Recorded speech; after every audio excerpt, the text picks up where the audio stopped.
When did you join the service? I joined the Army in January of 1996. And why did you join? I come from a military family, and so it's one of those things where you always expected to serve. I mean, my mother and my father were in the Army. That's where they met. My sister was born, my oldest sister was born in an Army base. So it was just, the Army was in my blood, so to speak. And what was your MOS? My MOS, or my military occupation specialty, was 13 Mike, a multiple launching rocket systems crew member in chief. Surface to surface missiles, essentially, yes. How were you discharged? I had an honorable discharge. I served my complete tour of duty. What made you interested in doing a documentary on the VA?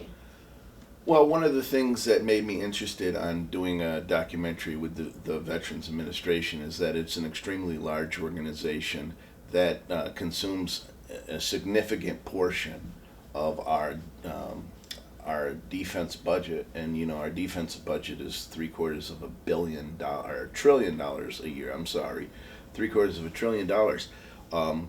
One of the things with that is, as you may be aware, there are several operating deficiencies inside of the Veterans Administration, as well as just outright grift, lies, subterfuge, and there's a lack there's a lack in between the care expected, whether it's in educational benefits, healthcare benefits, transitional assistance. There's a lack between what is expected and what is promised and what you actually receive as a veteran. And how has your experience with the VA been? My experience with the VA is pretty much par for the course. If you examine my last statement, there's a tremendous amount of, once again, subterfuge or outright. For myself, I had 2 grand mal seizures in August of 2020. One of them in which I was clinically dead for 3 minutes, and then the next one in which went for over 5 minutes, but I broke my shoulder, broke my right jaw, and a few other things. And to put this into perspective, Dr. Jennifer Bolger, who was my VA my primary care physician, she refused me to even get an x-ray, refused to allow me to have an x-ray for 6 weeks. And that delayed obviously it delayed my surgeries. It delayed a lot of things, and it left me in complete and excruciating pain. I dropped over 30 pounds in the first 4 weeks, simply because I couldn't eat, and the pain was unbearable. How has the VA taken any steps to remedy this? They really don't. If you get lucky, I mean, essentially, it's the culture of the military, okay, it spills over to the Veterans Administration. The military and the Veterans Administration hate any type of oversight. That's the reason why the Pentagon never gets audited, because it would just be too much of a headache, too much of a hassle to find out where the grift is coming from.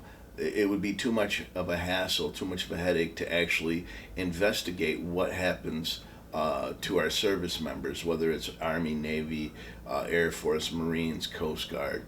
And our reservists, even our reservists, and they're included in our service members, obviously, because they are service members. They don't address anything. They would rather sweep things under the rug, and it's not until you actually, until people complain, and it has to be a lot of people, not one person. It has to be several hundred people, and they have to complain to their elected officials. You're not going to get anywhere with the Veterans Administration. Are you a member of any VSOs? I am no longer a member of any veteran service organizations. I don't from my experience, I just don't think that they understand the modern veteran. Do you have any advice for people who are interested in joining the service? I think one of the biggest things that you can do is talk to veterans, talk to especially veterans that aren't related to you, that their only interests are going to be to tell the truth. You see what I'm saying? Because you're going to find that every person is going to have a different experience, but then every person is going to have a very similar experience when you go into the military, because the environment, it changes station to station, but only so much. Um, so the best thing that I think you can do is really be aware. Make sure that you get your information. Make sure that you understand that that is not it's not an environment for a lot of people, and it's not something until there's reforms. I think that you really need to ensure that you're safeguarding yourself and your family, because there's a tremendous amount, like the history and the culture, the organizational behavior of the military is one where they don't take um, they don't take service member upon service member crime seriously at all. And I don't believe that that's just an overstatement or a blanket statement.